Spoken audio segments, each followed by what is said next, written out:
Assalamualaikum warahmatullahi wabarakatuh.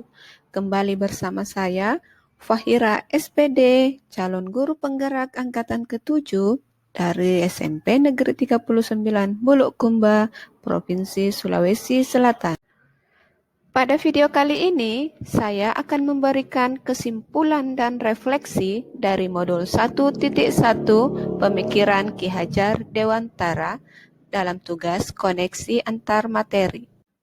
Sebelum mempelajari konsep pemikiran Ki Hajar Dewantara, dalam melakukan pembelajaran di kelas, saya masih sering kesulitan mendesain pembelajaran yang berpusat pada peserta didik yang melihat bakat dan minat peserta didik. Saya masih sering mengejar materi dan memaksakan peserta didik harus menguasai semua materi yang saya berikan dengan mendapat nilai di atas KKM yang sudah ditetapkan oleh sekolah. Namun, saya jarang melakukan refleksi baik dari peserta didik maupun dari rekan sejawat terkait pembelajaran yang telah saya lakukan, sehingga saya tidak tahu sejauh mana keberhasilan proses pembelajaran yang sudah saya lakukan.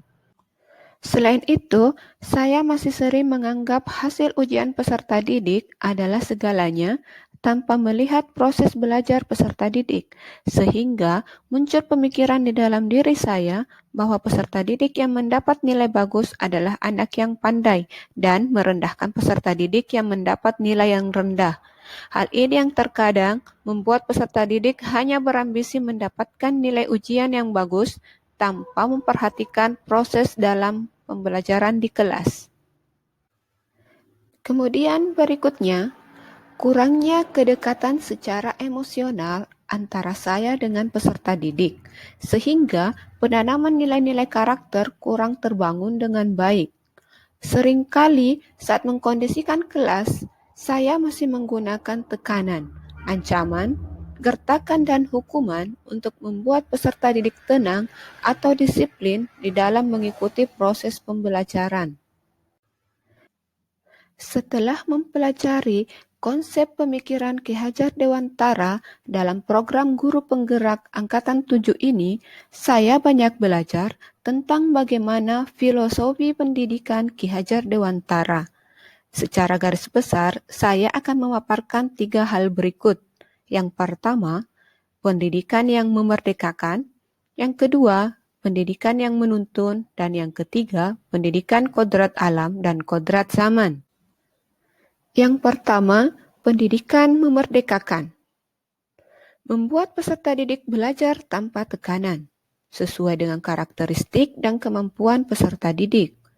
Mereka memiliki gaya belajar yang berbeda-beda, seperti visual, audio, kinestetik, global, ataupun analitik. Tugas saya, tugas kita, dan tugas kita semua sebagai pendidik adalah mendesain pembelajaran yang bisa mengakomodir gaya belajar peserta didik yang beraneka ragam itu. Strategi yang saya lakukan adalah mengidentifikasi karakteristik peserta didik untuk mengetahui hambatan, kemajuan, dan tingkat perkembangan peserta didik dalam belajar. Selanjutnya, saya akan melakukan pendekatan secara personal dengan peserta didik dan menggunakan metode belajar yang variatif agar peserta didik tidak bosan dan membuat mereka bersemangat untuk belajar.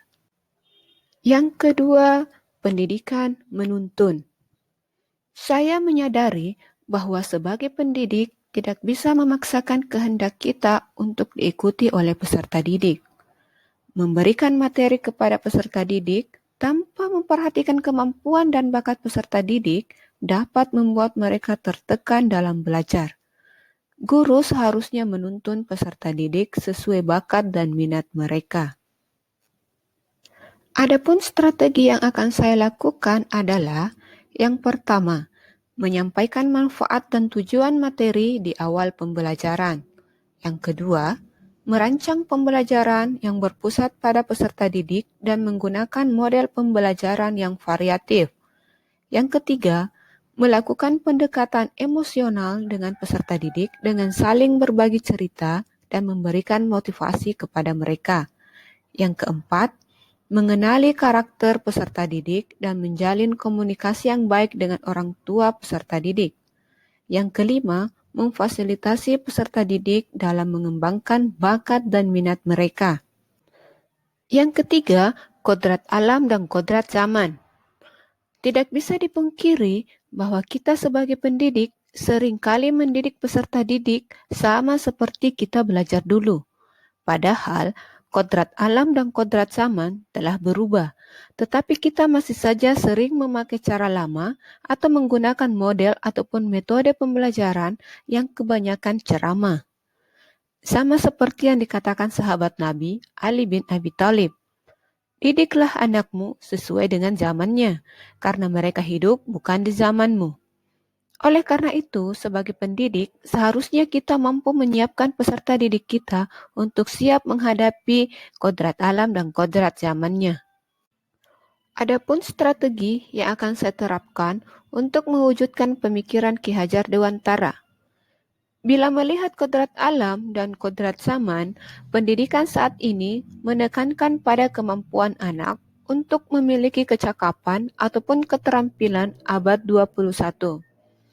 Maka, saya akan merancang pembelajaran yang variatif dan menyenangkan, misalnya dengan menerapkan model pembelajaran problem-based learning dan memanfaatkan teknologi dan alam sekitar dalam proses pembelajaran. Demikian kesimpulan dan refleksi diri saya terhadap pemikiran Ki Hajar Dewantara. Terima kasih sudah menonton. Wassalamualaikum warahmatullahi wabarakatuh. Guru bergerak, Indonesia maju.